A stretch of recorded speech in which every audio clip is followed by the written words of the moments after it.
Hello दोस्तों, study with concept के इस स्टडी प्लेटफॉर्म पर आप सभी का स्वागत है और साथ ही स्वागत है हमारे इस महासीरीज में। तो घटना चक्र की इस महाश्रृंखला में आगे बढ़ते हुए आज हम पॉलिटी से संबंधित क्वेश्चंस को देखेंगे और आज हम देखेंगे उद्देशिका के बारे में। ठीक है, उद्देशिका को ही हम कहते हैं प्रस्तावना।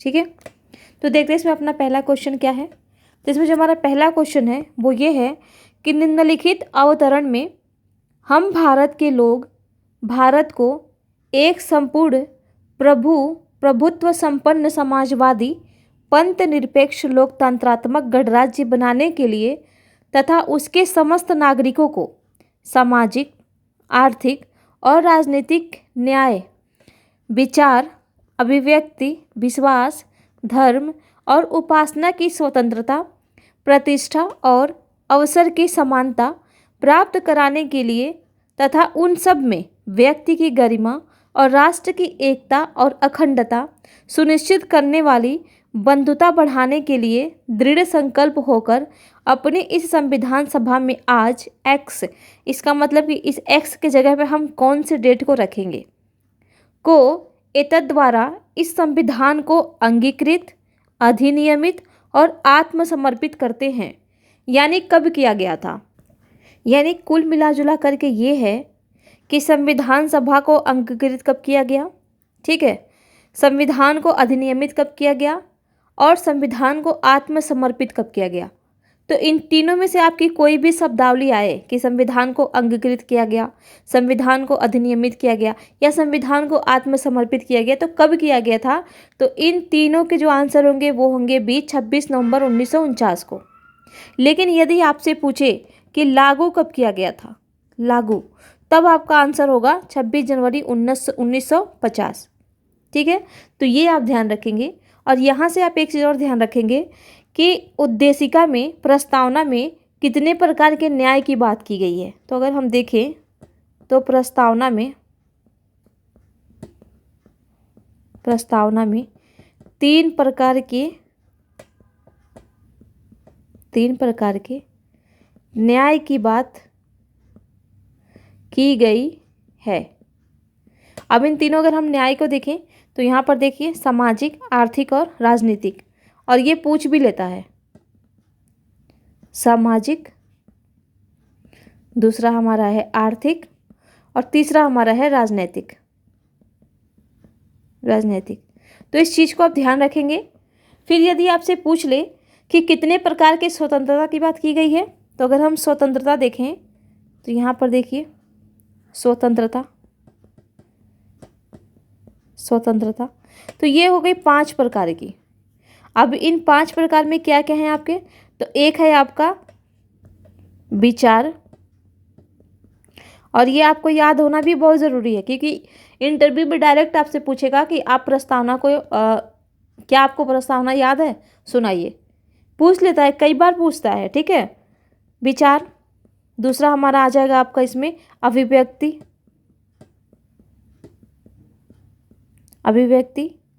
तीसरा आ जाएगा आपका विश्वास।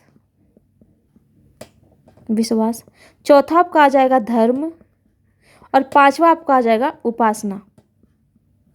उपासना। ठीक है, तो 3 प्रकार के तो हमारे पास न्याय हैं, 3 प्रकार के न्याय हैं, 5 प्रकार के हमारे पास ये स्वतंत्रता है, और यदि हम समानता की बात करें तो 2 प्रकार की समानता है। ये है 2 प्रकार की, और क्या है इसमें, तो एक तो है आपका प्रतिष्ठा और दूसरा है आपका अवसर की समानता और प्रतिष्ठा की समानता। तो ये भी आपको दे देगा कभी कभी कि कितने प्रकार के प्रस्तावना है, कितने प्रकार के कितने प्रकार की समानता है, कितने प्रकार की स्वतंत्रता है और कितने प्रकार के न्याय बताए गए हैं उद्देशिका में या प्रस्तावना में। तो ये चीज़ भी आपको याद होनी चाहिए। तो देखिए इसका आंसर बी है। अब यहाँ पर देख लेते हैं, यह भारतीय संविधान की उद्देशिका है जिसमें भारतीय राज्य व्यवस्था के स्वरूप, उद्देश्य एवं आदर्श को उल्लेखित किया गया है। इसमें उस तिथि का उल्लेख भी किया गया है जिस दिन भारतीय संविधान को स्वीकार किया गया था, यानी यही है। ठीक है, अब आते सीधा हम अपने दूसरे क्वेश्चन पे।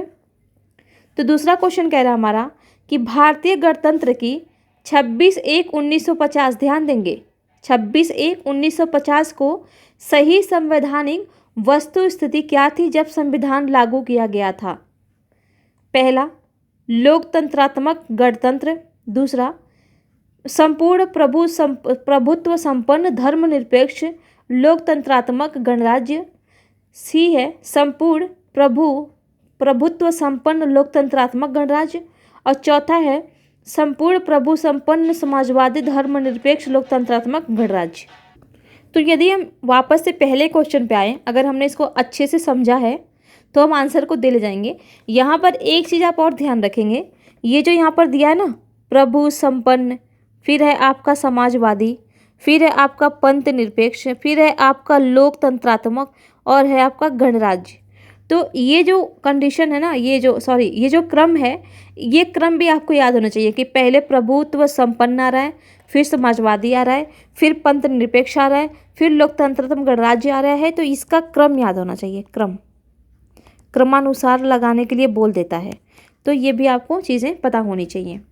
तो यहाँ पर कह रहा है कि 1950 के समय संविधान की स्थिति क्या थी, यानी क्या क्या संविधान में था। तो ये जो धर्मनिरपेक्ष आपको दिख रहा है ना, और ये समाजवादी जो दिख रहा है, ये जोड़ा गया था आपका 42वें संविधान संशोधन के द्वारा, कॉन्स्टिट्यूशनल अमेंडमेंट के द्वारा ये जोड़ा गया था। कब जोड़ा गया था? तो 1976 में जोड़ा गया था ये। तो ये चीज़ आप ध्यान देंगे, ठीक है, 1976 में जोड़ा गया था। तो इस तरीके से हमारा जो ये बी है और डी है, ये हमारा यहाँ पर खत्म हो जाता है। लोकतंत्रात्मक गणतंत्र नहीं, हम संप्रभु भी थे उस टाइम पे, संप्रभु भी थे और लोकतंत्र भी था हमारे पास। तो देखिए संप्रभु कहाँ आ रहा है और लोकतांत्रिक सरकार कहाँ पे आ रही है? तो ये आ रही है सी में। तो इस तरीके से हमारा आंसर हो जाएगा सी। अब इसमें देखते हैं 26/1/1950 को भारतीय गणतंत्र की संवैधानिक वस्तु स्थिति भारतीय संविधान की तत्कालीन उद्देशिका के अनुसार संपूर्ण प्रभुत्व संपन्न लोकतंत्रात्मक गणराज्य की थी। समाजवादी, पंथ निरपेक्ष और अखंडता शब्द को इसमें 42वें संविधान संशोधन अधिनियम 1976 की धारा 2 के द्वारा जोड़ा गया था। तो यहाँ पर आप क्या देंगे ध्यान? यहाँ पर ध्यान ये देंगे, जैसे कि यहाँ पर कई क्वेश्चन आपके बन जाएंगे, हालांकि क्वेश्चन आगे भी मिलेगा, लेकिन एक बार यहाँ पर भी हम लोग समझ लेते हैं। क्वेश्चन आपका ये बनेगा कि संविधान में या कैसे उद्देशिका कहिए या संविधान कहिए, कुछ भी कहिए, ठीक है, उद्देशिका ही लेते हैं। उद्देशिका में पंथ निरपेक्ष, समाजवादी और अखंडता शब्द कब जोड़ा गया था? तो कब जोड़ा गया था? तो ये जोड़ा गया था 1976 में, ठीक है। फिर आपसे दूसरा क्वेश्चन पूछ लेगा कि किस संविधान संशोधन के द्वारा जोड़ा गया था। अगर यहीं पे मैं कर दूं, क्वेश्चन बना दूं, तो किस संविधान संशोधन के द्वारा जोड़ा गया था? तो ये जोड़ा गया था 42वें संविधान संशोधन के द्वारा, ठीक है। अब आते हैं सीधा, इसमें आंसर सी है, ठीक है। अब आते हैं सीधा यहाँ पर, ये ध्यान रखेंगे, इसमें 3 शब्द जोड़े गए थे। कब जोड़े गए थे? तो 42वें संविधान संशोधन के द्वारा 1976 में जोड़े गए थे, धारा 2 के द्वारा। अगला क्वेश्चन है कि 26 जनवरी 1950 को भारत की वास्तविक संवैधानिक स्थिति क्या थी? अब सेम क्वेश्चन वही पूछ रहा है, तो देखते हैं। सेम चीज़ वही यहाँ पर भी पूछ लिया है। तो पंथ निरपेक्ष यहाँ भी है और समाजवादी यहाँ भी, दोनों को काटिए। और प्रभुत्व संपन्न लोकतांत्रिक गणराज्य तो उस टाइम पे था ही, तो आंसर हो गया हमारा बी। अगला क्वेश्चन देखते हैं। कह रहा भारत के संविधान के निर्माताओं का मत निम्नलिखित में से किसमें प्रतिबिंबित होता है? तो इसका आंसर है ए, उद्देशिका में, क्योंकि इसमें सारी चीज़ें ले ली गई हैं। व्यक्ति की स्वतंत्रता, व्यक्ति की गरिमा, ठीक है, समानता, प्रतिष्ठा, राष्ट्र की सुरक्षा, एकता, बंधुत्व, सारी चीज़ें यहाँ पर ली गई हैं। तो एक इसी उद्देशिका के माध्यम से जो हमारे संविधान निर्माता थे उनकी सोच क्या थी, ये सारी चीज़ें हमको पता चल जाती हैं। यहाँ पर देखते हैं, भारत के संविधान के निर्माताओं का मत उद्देशिका में प्रतिबिंबित होता है। यह संविधान निर्माताओं की मन स्थिति को समझने की एक कुंजी है। तो क्वेश्चन आपका यहाँ से ये बन जाएगा कि संविधान निर्माताओं की मन स्थिति को समझने की एक कुंजी है, ठीक है। तो क्या है वो? तो वो है आपका उद्देशिका। उद्देशिका यह संविधान निर्माताओं के सिद्धांतों एवं आदर्शों को प्रदर्शित करता है। क्वेश्चन आपका यहाँ से ये बनेगा कि संविधान निर्माताओं के सिद्धांतों एवं आदर्शों को निम्नलिखित में से प्रदर्शित करता है। तो कौन करता है? इसका भी आंसर होगा उद्देशिका। संविधान की प्रस्तावना ने देश की नियति को आकार देने में प्रमुख भूमिका निभाई। 13 दिसंबर 1946 को संविधान सभा के समक्ष जवाहरलाल नेहरू द्वारा प्रस्तुत उद्देश्य प्रस्ताव को 22 जनवरी 1947 को पारित किया गया। इसे ही परिवर्तित करके संविधान की प्रस्तावना के रूप में स्वीकार कर लिया गया। अगर आप लोग बीपीएससी का क्वेश्चन उठा करके देखेंगे, यही जो लगा है, जो री एग्ज़ाम हुआ है, 67वीं बीपीएससी की बात कर रही मैं, 67वीं बीपीएससी की बात कर रही मैं, वहाँ पर यही पूछ लिया था। मतलब ये डेट नहीं पूछा था, बस इतना पूछा था, इतना। और क्वेश्चन क्या पूछा था कि संविधान सभा की पहली बैठक कब हुई थी, ठीक है। तो बस ये पूछा था, दिया था आपका नवंबर, सितंबर, नवंबर, दिसंबर, ऐसे करके दिया था। तो ये आप ध्यान रखेंगे, दिसंबर में हुई थी, ठीक है। और कब हुआ था? तो 9 दिसंबर को हुआ था पहली बैठक, 9 दिसंबर को हुआ था। यही क्वेश्चन पूछ लिया था। तो यहाँ से आपका कई सारा क्वेश्चन बनेगा। पहला क्वेश्चन तो आपका यही यहाँ से बन रहा है कि ये जो मैंने आपको बता दिया यहाँ पर कि संविधान निर्माताओं की मन स्थिति को समझने की एक कुंजी है उद्देशिका, ठीक है। दूसरा क्वेश्चन, संविधान निर्माताओं के सिद्धांतों एवं आदर्शों को प्रदर्शित करता है कौन? तो उद्देशिका ही करता है, ठीक है। जो आपका तीसरा क्वेश्चन बनेगा वो ये बनेगा कि उद्देश्य प्रस्ताव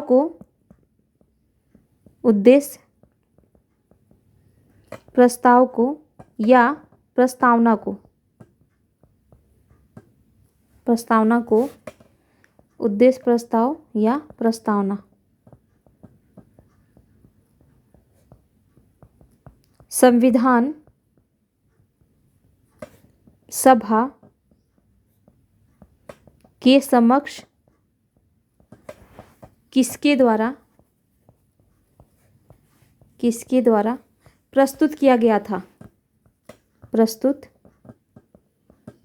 किया गया था।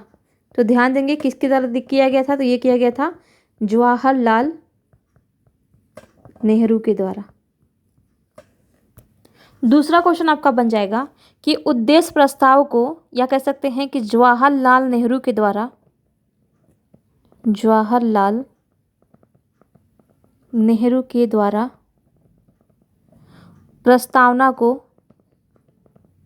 प्रस्तावना या उद्देश्य प्रस्ताव को, नहीं, क्वेश्चन ऐसे बनेगा कि जवाहरलाल नेहरू द्वारा प्रस्तुत प्रस्तावना उद्देश्य प्रस्ताव को कब पारित किया गया था? कब पारित किया गया था? तो ध्यान देंगे कब पारित किया गया था? तो ये किया गया था 22 जनवरी 1947 को। तो ध्यान देंगे, ठीक है। तो यहाँ से 4 क्वेश्चन आपके बन रहे हैं। तो इन चारों क्वेश्चनों को आप अच्छे से अपने कॉपी में नोट कर लेंगे और इसका रिवीजन कर लेंगे।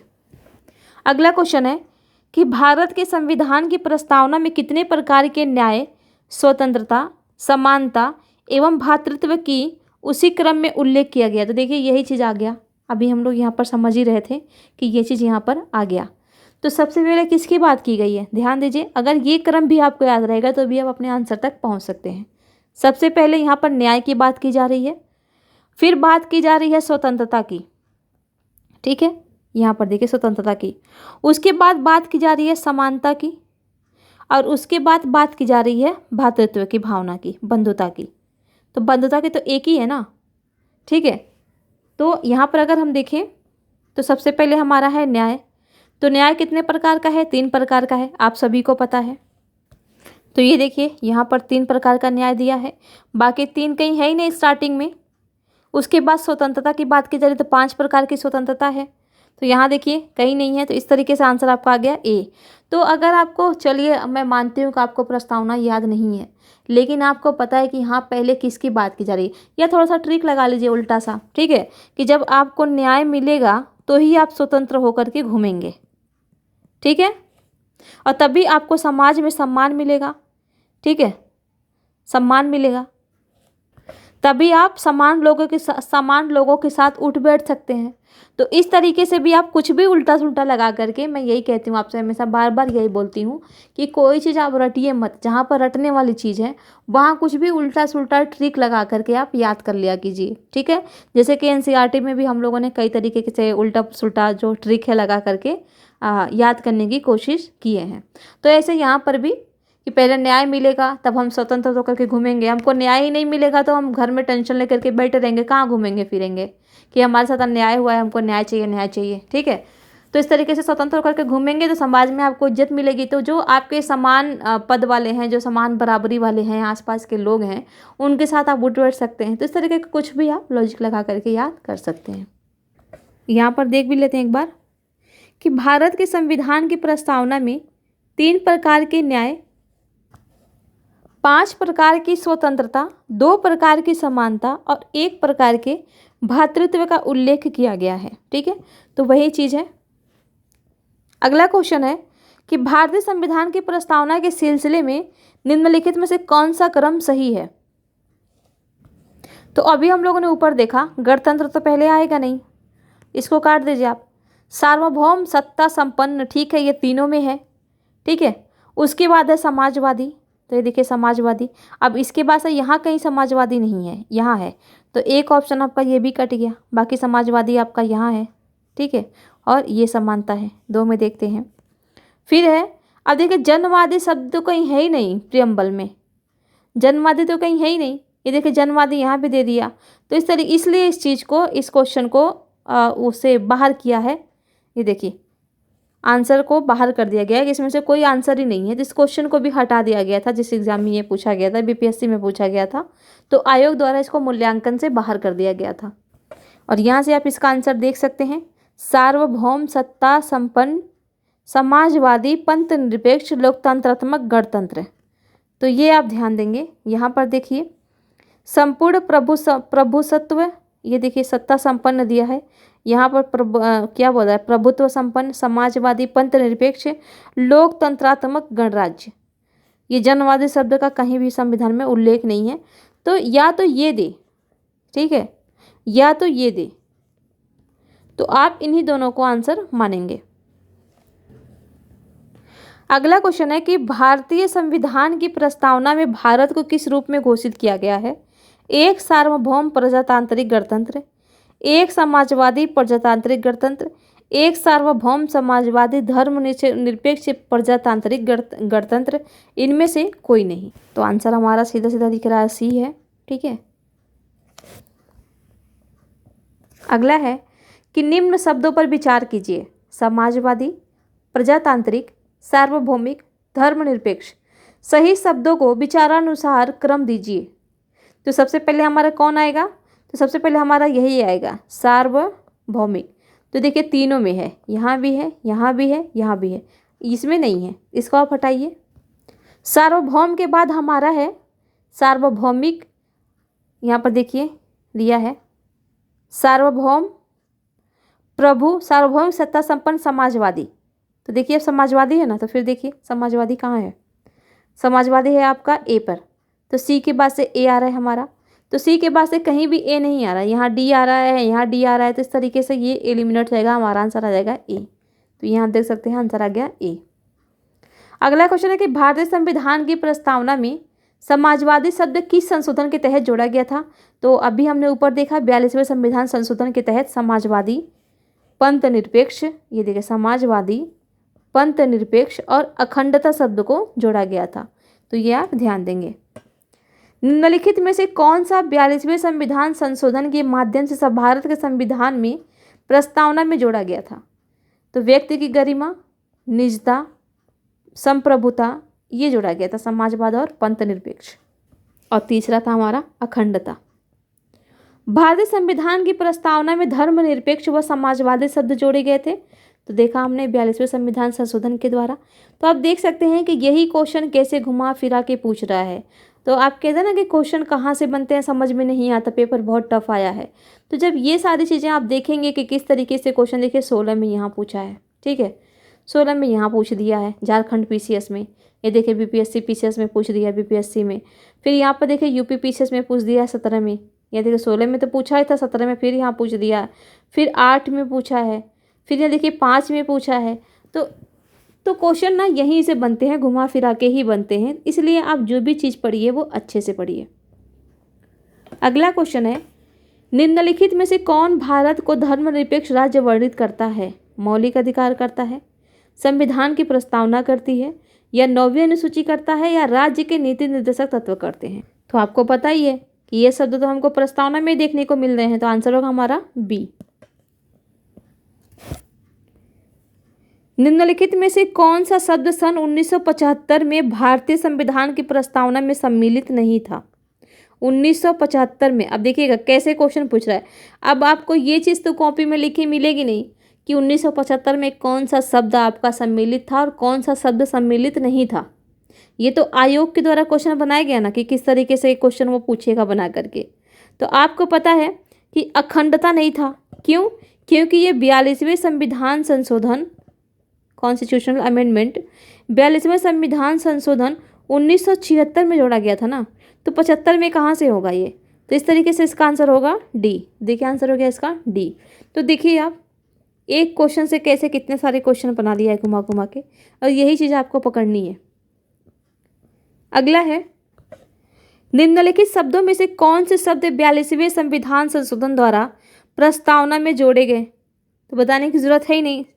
समाजवादी जोड़ा गया, पंथ निरपेक्ष जोड़ा गया, ये तो पहले से ही था ना, हमारा संविधान तो हमारा पहले से संप्रभु था, भारत तो पहले से ही संप्रभु था।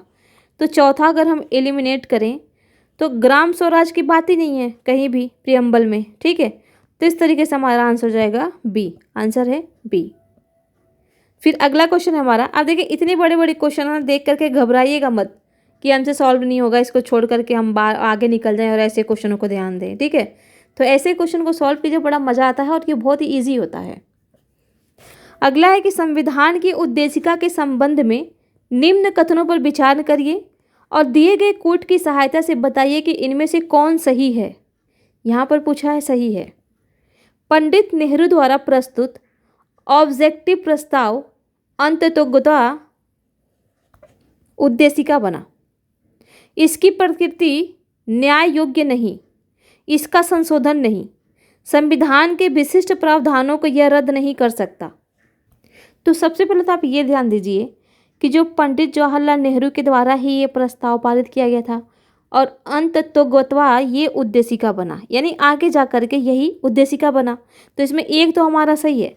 अब यहाँ पर देखिए कि एक एक कहाँ है, तो 3 ऑप्शन में इसको हटा दीजिए क्योंकि यहाँ तो है ही नहीं, ठीक है।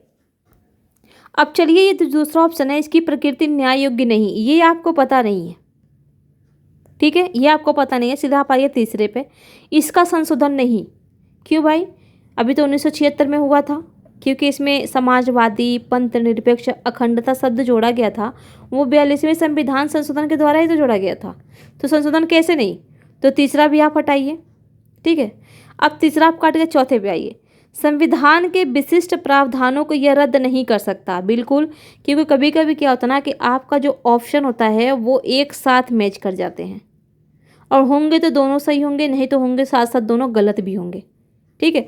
तो जब ये इसकी प्रकृति जब न्याय योग्य ही नहीं है तो भला ये प्रावधानों को कैसे रद्द कर सकता है भाई? जब प्रकृति इसकी न्याय योग्य ही नहीं है तो रद्द कैसे करेगा ये, ठीक है।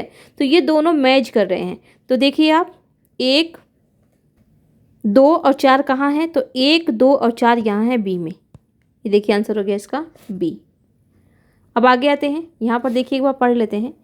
पंडित नेहरू 13 दिसंबर 1946 को प्रस्तुत तथा संविधान सभा द्वारा 22 जनवरी 1947 को स्वीकृत ऑब्जेक्टिव उद्देश्य प्रस्ताव ही अंततोगत्वा, ये शब्द मुझसे उच्चारण नहीं हो रहा है, अंततोगत्वा भारतीय संविधान की उद्देशिका बना था। ठीक है, पहला स्टेटमेंट हमारा यहाँ पर कर दिया वेरीफाई। प्रस्तावना का विधिक स्वरूप यह है कि इसे लागू नहीं किया जा सकता, इसकी प्रकृति न्याय योग्य नहीं है।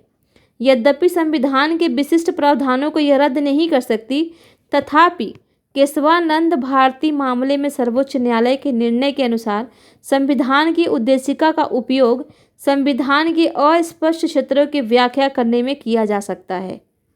तो ये कहा गया था कि इसका यूज आप कर सकते हैं, उस कंडीशन में कर सकते हैं जहाँ पर संविधान की व्याख्या में अस्पष्टता है, उसकी व्याख्या करने में आप असमर्थ हो रहे हैं, तब जाकर के आप उद्देशिका की सहायता ले सकते हैं।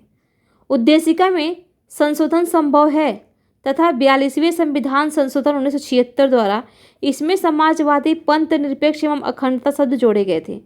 उद्देशिका संविधान के स्पष्ट प्रावधानों को रद्द नहीं कर सकती, इसका उपयोग भ्रम को दूर करने में किया जाता है। उद्देशिका का उपयोग इस निष्कर्ष के समर्थन में किया जाता है कि संविधान के मूल ढांचे में कोई परिवर्तन नहीं किया गया है। ठीक है, तो यहाँ से हमारा कुछ भी ऐसा नहीं है जो क्वेश्चन बन रहा है, बस थोड़ा सा आप यहाँ पर ये देख सकते हैं कि हाँ, जो ये केशवानंद भारती मामले में सर्वोच्च न्यायालय ने ये बोला कि यदि संविधान में कहीं भी किसी क्षेत्र को स्पष्ट करने में परेशानी आ रही है तो वहाँ पर हम क्या कर सकते हैं, उद्देशिका का हेल्प ले सकते हैं। अगला क्वेश्चन है कि संविधान की प्रस्तावना का विधिक स्वरूप क्या है। यहाँ पर प्रस्तावना का पूछ रहा है, विधिक स्वरूप पूछ रहा है। यह लागू किया जा सकता, यह लागू नहीं किया जा सकता, विशेष परिस्थितियों में लागू किया जा सकता, उपरोक्त में से कोई नहीं। तो ऊपर ही हम पढ़ के आ रहे हैं, इसको लागू नहीं किया जा सकता। विशेष परिस्थिति क्या, ये तो संविधान की अस्पष्टता के बारे में बोल रहे हैं ना, तो विशेष परिस्थिति का यहाँ मतलब क्या है, तो इसको आप लोग मत लगाइएगा आंसर। भारतीय संविधान की उद्देशिका में संशोधन किया गया था, तो आप सभी को पता है 42वें संविधान संशोधन के द्वारा किया गया था। समाजवादी शब्द उद्देशिका में जोड़ा गया, बताने की जरूरत नहीं है, ऊपर से देखते हुए आ रहे हैं आप लोग। भारतीय संविधान की प्रस्तावना में समाजवादी शब्द, ये भी वही चीज़ है। ठीक है, 26 नवंबर 1949 को अंगीकृत भारतीय संविधान की प्रस्तावना में शब्द सम्मिलित नहीं थे। ये 49 की बात कर रहा है, और हमारा कब जोड़ा गया था तीनों, तो 76 में जोड़ा गया था। तो क्या क्या जोड़ा गया था, समाजवादी, पंथ निरपेक्ष और अखंडता। गणराज्य तो था ही हमारा, तो 4 4 4 को हटाइए, देखिए आंसर आ गया आपका ए। फिर है कि भारतीय संविधान की प्रस्तावना में पंथ निरपेक्ष शब्द जोड़ा गया था, वही है 42वें संविधान संशोधन के द्वारा। और आप लोग ना खुद से वीडियो को स्टॉप करके खुद से सॉल्व करने की कोशिश जरूर कीजिए। अगला क्वेश्चन है, भारत के संविधान के आमुख का लक्ष्य उसके सभी नागरिकों के लिए सुनिश्चित करता है। क्या करता है, सामाजिक तथा आर्थिक न्याय। दूसरा, विचार तथा अभिव्यक्ति की स्वतंत्रता, अवसर की समानता और व्यक्ति की प्रतिष्ठा। इसमें से हमको सही उत्तर चुनना है। तो अभी हमने देखा सामाजिक, आर्थिक और राजनीतिक न्याय की बात करता है, तो एक हमारा सही है। तो देखिए ये तो हटा दीजिए, एक इसमें भी है, एक इसमें भी है। विचार तथा अभिव्यक्ति की स्वतंत्रता भी हमने देखा 5 प्रकार की स्वतंत्रता होती है, 2 भी हमारा सही है।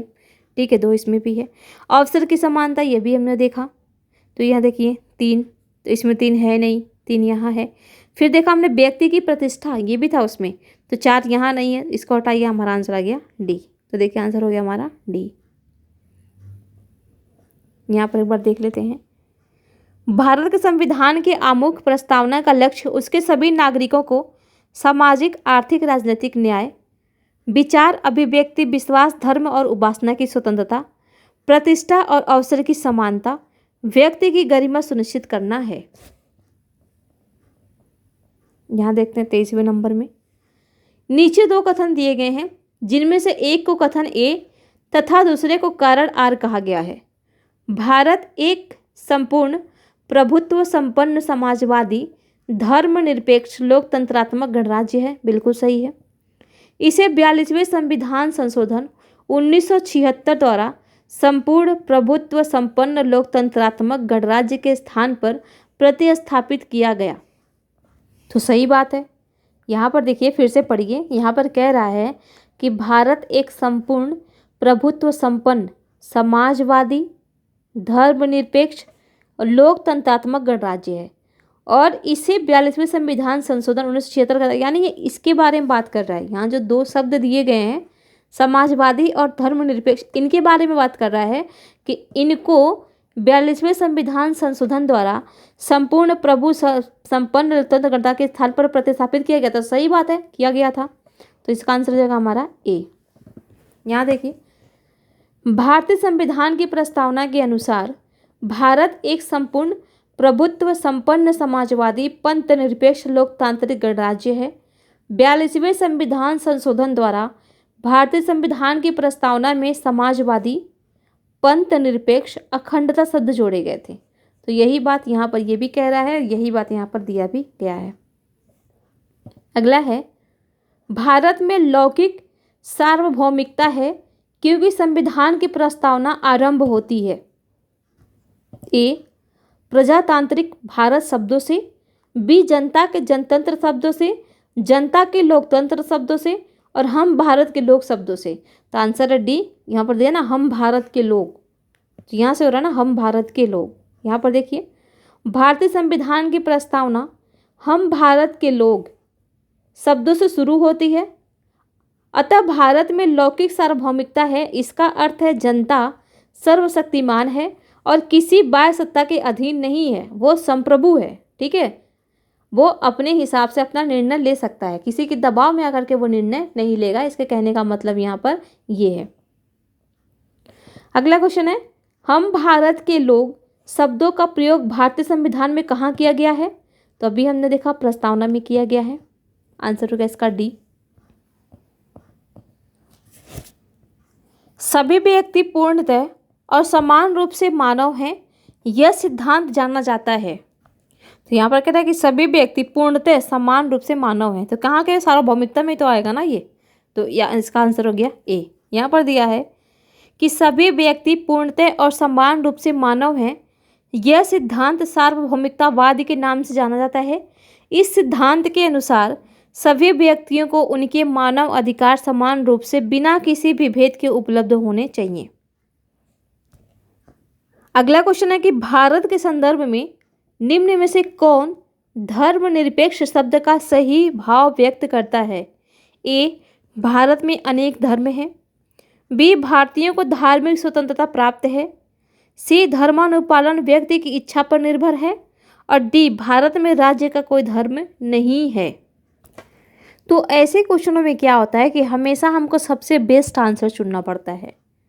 यहाँ पर यदि हम देखें तो तीनों ही बात सही है। भारतीयों को धार्मिक स्वतंत्रता है, बिल्कुल है। धर्मानुपालन व्यक्ति की इच्छा पर निर्भर है, बिल्कुल है, हमारी मर्जी, हम जैसे भी धर्म को फॉलो करें। भारत में राज्य का कोई धर्म नहीं है। सबसे सटीक जो आंसर है इसका वो है डी। यहाँ पर एक राज्य की बात कर रहा है और राज्य में बहुत से लोग आते हैं।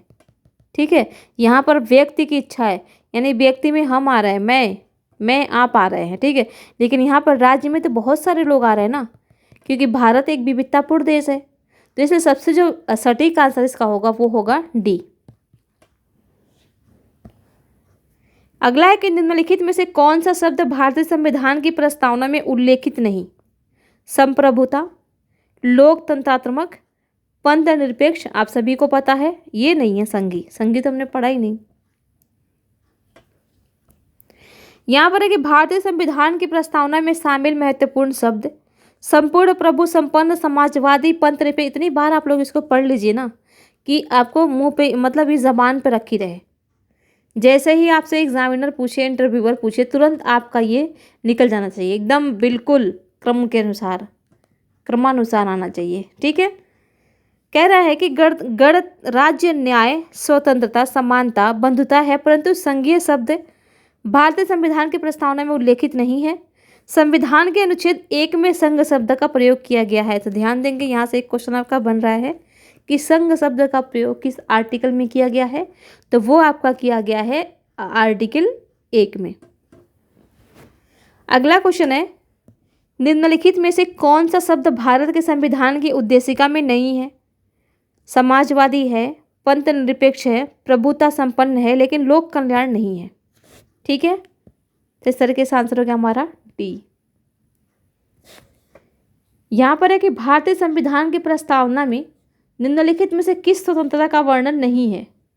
यहाँ पर स्वतंत्रता की बात कर रहा है तो आप ध्यान देंगे, विचार की स्वतंत्रता है, विचार प्रकट करने की स्वतंत्रता है, विश्वास की स्वतंत्रता है, उपासना की भी स्वतंत्रता है, अभिव्यक्ति की भी स्वतंत्रता है, लेकिन आर्थिक स्वतंत्रता नहीं है। ये न्याय है, आर्थिक न्याय है, ना कि स्वतंत्रता। तो आंसर हो गया हमारा डी। यहाँ देखिए, भारतीय संविधान की प्रस्तावना में सामाजिक, आर्थिक और राजनीतिक न्याय, विचार, अभिव्यक्ति, विश्वास, धर्म और उपासना की स्वतंत्रता तथा प्रतिष्ठा, अवसर की समानता का वर्णन तो है, परंतु आर्थिक स्वतंत्रता का इसमें उल्लेख नहीं है, क्योंकि ये आर्थिक न्याय है, ना कि स्वतंत्रता है। अगला है कि निम्नलिखित में से कौन भारतीय संविधान की प्रस्तावना में उल्लेखित नहीं है? सामाजिक न्याय, आर्थिक न्याय, धार्मिक न्याय, राजनीतिक न्याय। तो आपको पता है सामाजिक, आर्थिक और राजनीतिक न्याय है, लेकिन धार्मिक न्याय नहीं है। क्या है ये? स्वतंत्रता है, धर्म की स्वतंत्रता।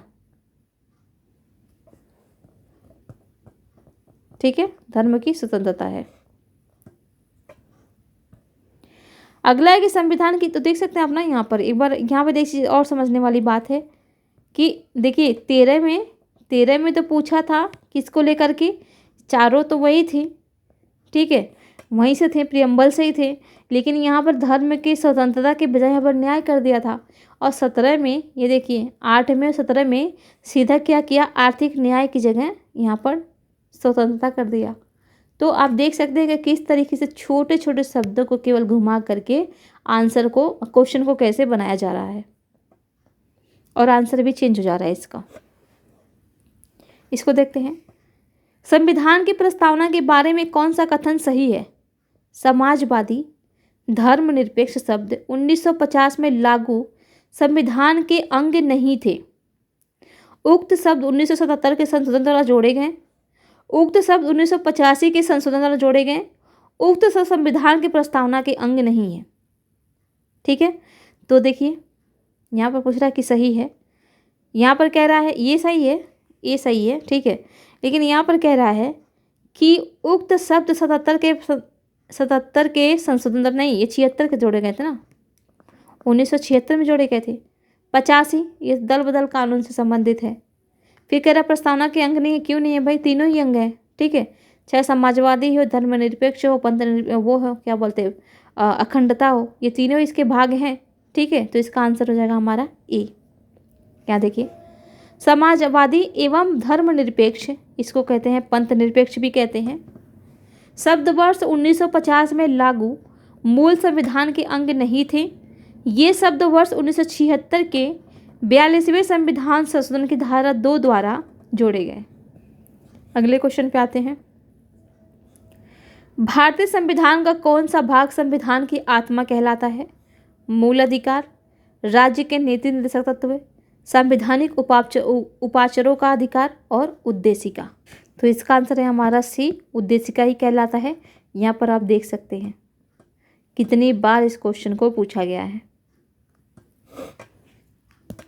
सी है आंसर। यहाँ पर देखते हैं, भारतीय संविधान के उद्देशिका को संविधान की आत्मा कहा जाता है। के.एम. मुंशी ने इसे राजनीतिक जन्मपत्री कहा है। जन्म कुंडली है, जन्मपत्री अगर आए तो आप ध्यान देंगे कि के.एम. मुंशी द्वारा उद्देशिका को, अगर यहाँ पर मैं लिखूँ, नोट्स अगर आप बनाए तो उसमें लिखेंगे के.एम. मुंशी द्वारा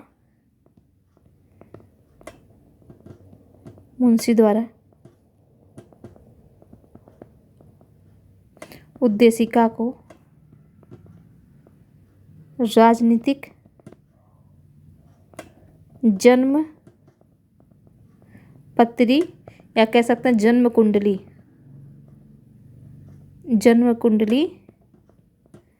कहा गया। ये ध्यान देंगे, ठीक है। फिर है, संविधान शरीर है तो प्रस्तावना उसकी आत्मा, प्रस्तावना आधारशिला है तो संविधान उस पर खड़ी अट्टालिका। तो इसको किसने कहा था? इसको कहा था सुभाष कश्यप ने। इसको कहा था सुभाष कश्यप ने कहा था कि संविधान यदि शरीर है तो प्रस्तावना उसकी आत्मा है, प्रस्तावना आधारशिला है तो संविधान उस पर खड़ी अट्टालिका है। तो ये भी आप ध्यान देंगे, ठीक है। फिर है कि लोकसभा आयोग उत्तर प्रदेश ने भी इस प्रश्न का उत्तर उद्देशिका को माना। ज्ञातव्य है कि डॉक्टर बी.आर. अम्बेडकर ने संवैधानिक उपाचारों का अधिकार को संविधान की आत्मा और हृदय कहा है। तो आपको कंफ्यूज नहीं होना है यहाँ पर। यदि आ जाए कि यहाँ पर कि डॉक्टर अम्बेडकर के द्वारा संविधान की आत्मा और हृदय किसे कहा गया है, तो ये कहा गया है संवैधानिक उपाचारों के अधिकार को, यानी आर्टिकल 32 को। तो ये चीज़ भी, ये फैक्ट भी आप ध्यान रखेंगे। अगला क्वेश्चन है, निम्नलिखित में से किसने भारतीय संविधान की प्रस्तावना को हमारे संप्रभु प्रजातांत्रिक गणतंत्र की जन्म कुंडली कहा? तो अभी हम ऊपर देख के आ रहे हैं किसने कहा, तो के.एम. मुंशी के द्वारा कहा गया था। संविधान को एक पवित्र दस्तावेज किसने कहा? अब ये कहा था पवित्र दस्तावेज, वो कहा था वी.आर. अम्बेडकर ने। यहाँ पर देखिए, वी.आर. अम्बेडकर ने भारतीय संविधान को एक पवित्र दस्तावेज कहा। 19 अगस्त 1947 को भारतीय सभा ने वी.आर. अम्बेडकर की अध्यक्षता में 7 सदस्यीय प्रारूप समिति का गठन किया। तो यहाँ से आपका एक क्वेश्चन और बन रहा है कि प्रारूप समिति के अध्यक्ष कौन थे? तो वो थे बी.आर. अम्बेडकर। और इस प्रारूप समिति में कितने सदस्य थे? तो वो थे 7 सदस्य। हालांकि इसको हमने पिछले वीडियो में काफ़ी अच्छे तरीके से देख लिया था, ठीक है। किस वाद के फैसले में सर्वोच्च न्यायालय ने सर्वप्रथम घोषित किया कि उद्देशिका संविधान का हिस्सा नहीं है? किसमें कहा था? तो ये कहा था आपका बेरुबारी मामले में, ठीक है। इसमें तो कहा था कि अगर अस्पष्टता हो रही है संविधान के किसी क्षेत्र की व्याख्या करने में, तो इसको हम मान सकते हैं कि हाँ, ये संविधान का भाग है। तो ध्यान देंगे किसमें कहा था कि भाग नहीं है, तो वो कहा था बेरुबारी केस में। यहाँ देखिए, बेरुबारी यूनियन के बाद 1960 में सर्वोच्च न्यायालय ने सर्वप्रथम घोषित किया कि उद्देशिका संविधान का अंग नहीं है। केशवानंद भारती बनाम केरल राज्य के वाद में सर्वोच्च न्यायालय ने उपर्युक्त निर्णय को पलटते हुए उद्देशिका को संविधान का भाग माना। तो यही चीज़ कई बार पूछता है, ये देखिए 17 में पूछा है और यही चीज़ सेम 19 में पूछा गया था, ठीक है। 2019 में पूछा गया था, किस में? तो पीसीएस में, यूपी पीसीएस में सेम क्वेश्चन को उठा करके डाल दिया था। और अभी जो पूछा गया था शायद 20 में पूछा है कि 21 में पूछा है, थोड़ा सा मुझे याद नहीं है, लेकिन इतना मुझे पता है कि दे दिया था बेरुबारी केस, ठीक है, मामला। फिर दे दिया था आपका केशवानंद और दे दिया था गोलकनाथ, ठीक है, ऐसे करके दिया था। और वहाँ पर दे दिया था कि किसमें किसका वो है, मतलब मिलान करने को दे दिया था। तो कब कब आया था ये केस, तो ये भी इम्पोर्टेंट होता, डेट भी इम्पोर्टेंट तो है, तो इसको भी आप ध्यान में रख करके चलेंगे। अगला क्वेश्चन है कि निम्नलिखित में से किस वाद में उच्चतम न्यायालय ने धारणा प्रस्तुत की कि संविधान उद्देशिका का भाग है? तो भी हम देखते हुए आ रहे हैं, कहाँ है केशवानंद भारती बनाम, तो अच्छा इसमें नहीं है क्या? अच्छा, यहाँ पर ऑप्शन अलग अलग दे दिया है, लेकिन ध्यान रखेंगे अगर यहाँ पर केशवानंद भारती बनाम देता और जो इसमें आंसर होगा वो नहीं देता, तो फिर हम उसी को मानते, ठीक है। तो यहाँ पर देखिए, अच्छा इसमें कहा था बम्बई बनाम यूनियन ऑफ इंडिया में, ठीक है, इसमें भी कहा था कि उद्देशिका जो है वो संविधान का भाग है। और एक कहा था केशवानंद भारती बनाम वाले मामले में भी कहा था कि उद्देशिका, यहाँ पर देखिए, संविधान का भाग है। तो ध्यान देंगे इन दोनों में कहा था, एक तो बम्बई बनाम यूनियन ऑफ इंडिया में कहा था और एक केशवानंद भारती बनाम मामले में कहा था, लेकिन बेरुबारी में कहा था कि उद्देशिका जो है वो संविधान का भाग नहीं है। तो इस चीज़ को काफ़ी अच्छे से आप याद रखेंगे, स्टेटमेंट चेंज करके आपको दे देगा। अगला क्वेश्चन है, निम्नलिखित विवादों में से किसमें सर्वोच्च न्यायालय की प्रस्तावना को भारतीय संविधान की मौलिक संरचना का भाग स्वीकार किया? तो देखिए यहाँ पर बम्बई वाला नहीं दिया है, तो इसका आंसर होगा डी, क्योंकि केशवानंद भारती बनाम में ही ये किया था। इसके ऊपर पढ़ लेते हैं कि केशवानंद भारती बनाम केरल राज्य 1973 में ये मामला आया था, डेट याद रखेंगे। में सर्वोच्च न्यायालय ने प्रस्तावना को भारतीय संविधान की मौलिक संरचना का भाग स्वीकार किया। सर्वोच्च न्यायालय के शब्दों में हमारे संविधान का प्रसाद उद्देशिका में वर्णित बुनियादी तत्वों पर खड़ा है। यदि इनमें से किसी भी तत्व को हटा दिया जाए तो सारा ढांचा ही ढह जाएगा, अर्थात संविधान वही नहीं रह जाएगा, अर्थात अपना व्यक्तित्व व पहचान खो देगा। तो यहाँ से हमारा कोई क्वेश्चन नहीं बन रहा है। हम आगे बढ़ते हैं। अगला क्वेश्चन है कि भारतीय संविधान की प्रस्तावना में जिन आदर्शों एवं उद्देश्यों की रूपरेखा दी गई है उनकी व्याख्या की गई है। यानी जो प्रस्तावना में आदर्श दिए गए हैं उनके उद्देश्य क्या हैं, इन सब की व्याख्या कहाँ की गई है? मूल अधिकारों के अध्याय में, राज्य के नीति निर्देशक तत्वों के अध्याय में, मूल अधिकारों, राज्य के नीति निर्देशक तत्वों, मौलिक कर्तव्यों के अध्याय में, संविधान के पाठ में कहीं नहीं। तो इसका आंसर है आपका सी, मूल अधिकारों, जैसे व्यक्ति की स्वतंत्रता, धर्म की स्वतंत्रता, ये सारे हमारे किस में आते हैं? भाग 3 में आते हैं, मूल अधिकार में आते हैं। फिर राज्य के नीति निर्देशक सिद्धांतों, अंतर्राष्ट्रीय संबंधों को बनाए रखना, ठीक है। या फिर हम कह सकते हैं कि सामाजिक आर्थिक न्याय उचित तरीके से करना, ये हमारा डीपीएसपी में आता है। और कर्तव्य हमारे आ जाएंगे देश की अखंडता को बनाए रखना, तो ये हमारा इसमें आ जाएगा, ठीक है। महिलाओं का सम्मान करना, गरिमा बनाए रखना, तो ये भी हमारा इसमें आ जाएगा, जोड़ करके हम इसको कर सकते हैं। तो इस प्रकार से हमारा इसका जो आंसर है वो है सी। यहाँ पर देखिए, भारतीय संविधान की प्रस्तावना संविधान के उद्देश्यों को प्रतिबिंबित करती है।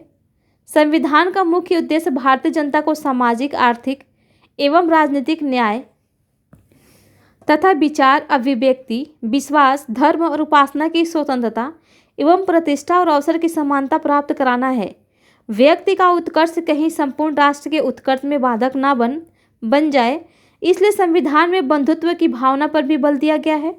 इस प्रकार प्रस्तावना में जिन आदर्शों एवं उद्देश्यों की रूपरेखा दी गई है उनकी व्याख्या संविधान में आगे मूल अधिकारों, राज्य के नीति निर्देशक तत्वों तथा मौलिक कर्तव्यों के अध्यायों में भी दी गई है। तो आगे जब हम ये पढ़ेंगे, मौलिक कर्तव्य पढ़ेंगे, मौलिक अधिकार पढ़ेंगे, डीपीएसपी पढ़ेंगे, तो उनमें ये सारी चीज़ें घूम फिर करके वापस आएंगी। इसको देखते हैं। निम्नलिखित में से कौन एक भारतीय संविधान के उद्देश्यों को प्रतिबिंबित करता है? कौन करता है? मौलिक अधिकार करता है, कि संविधान की प्रस्तावना करती है, कि डीपीएसपी करता है, संसद करता है? तो अभी हम देख रहे हैं उद्देश्य पूछ रहा है ना, तो ये करता है प्रस्तावना। भारत के संविधान के उद्देशिका में कितने प्रकार के न्याय की बात की गई है?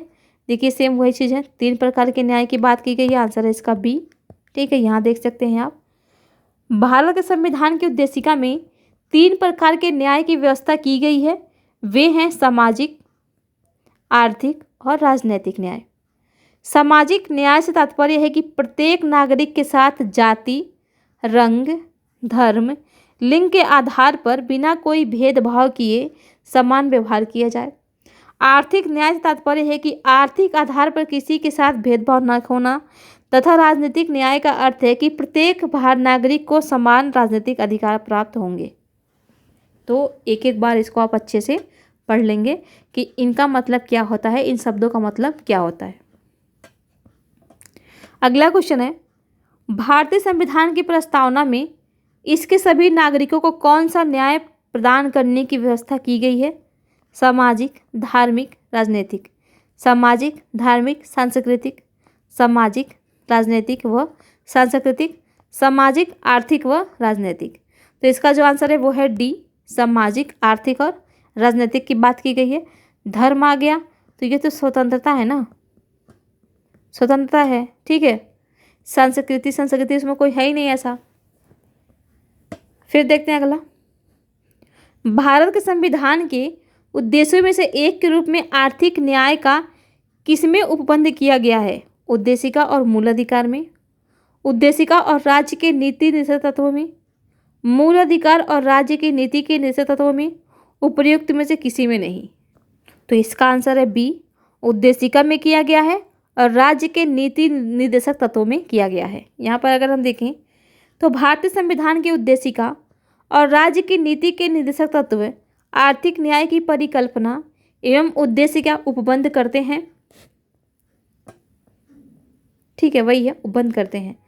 अब यहाँ देखते हैं, भारत के संविधान की उद्देशिका संविधान का भाग है किंतु कोई विधिक प्रभाव नहीं रखती। बी कह रहा है कि संविधान का भाग नहीं है और कोई विधिक प्रभाव भी नहीं रखती। सी कह रहा है कि संविधान का भाग है और वैसा ही विधिक प्रभाव रखती है जैसा कि उसका कोई अन्य भाग।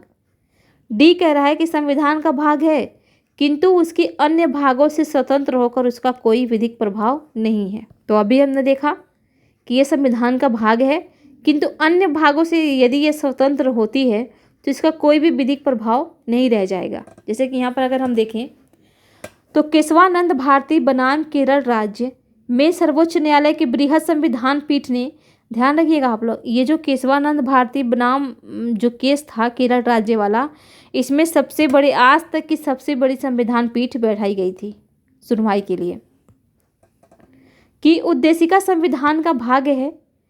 ऐसा सर्वोच्च न्यायालय ने इस रिवेरुवारी यूनियन 1960 के प्रकरण में दिए गए निर्णय अर्थात उद्देशिका भारत के संविधान का भाग नहीं है को उलटते हुए दिया था।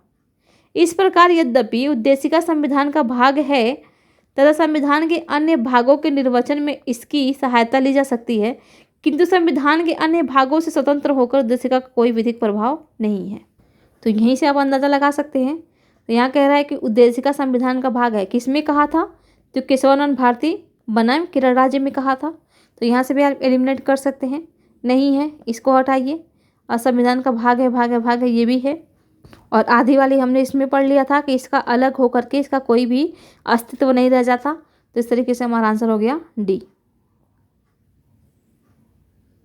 संविधान में दिया गया आमुख न्यायालय में लागू नहीं, ये छोड़ दीजिए, ये पहले ही विवादित क्वेश्चन है, इसको छोड़ देते हैं। यहाँ से सीधा निम्न में से कौन सही है? सामाजिक समानता संविधान में प्रत्याभूत नहीं। देश में सामाजिक समानता पहले से विद्यमान थी। सामाजिक समानता संविधान में प्रत्याभूत है। उपयुक्त में से कोई नहीं। तो इसका आंसर है बी, सामाजिक समानता संविधान में प्रत्याभूत है। ठीक है, आर्टिकल 14 से 18 में है ये, 14 से 18 में है ये ध्यान देंगे आप लोग। किस में है ये? तो मूल अधिकार में है, मूल अधिकार में। ठीक है, यहाँ देखते हैं संविधान के अनुच्छेद 14 से 18 के तहत प्रदत्त समता के अधिकार के विभिन्न प्रावधानों के तहत सामाजिक समानता प्रत्याभूत की गई है। संविधान की प्रस्तावना में सामाजिक न्याय प्राप्त कराने की बात कही गई है। ठीक है, तो इस तरीके से हमारा उद्देशिका भी पूरा ख़त्म हो गया। यहाँ पर इसका आंसर सी है, यहाँ पर भी इसका आंसर बी है, और देख लेते हैं ये डी है। आपको PDF सेंड कर दिया जाएगा क्रॉप करके।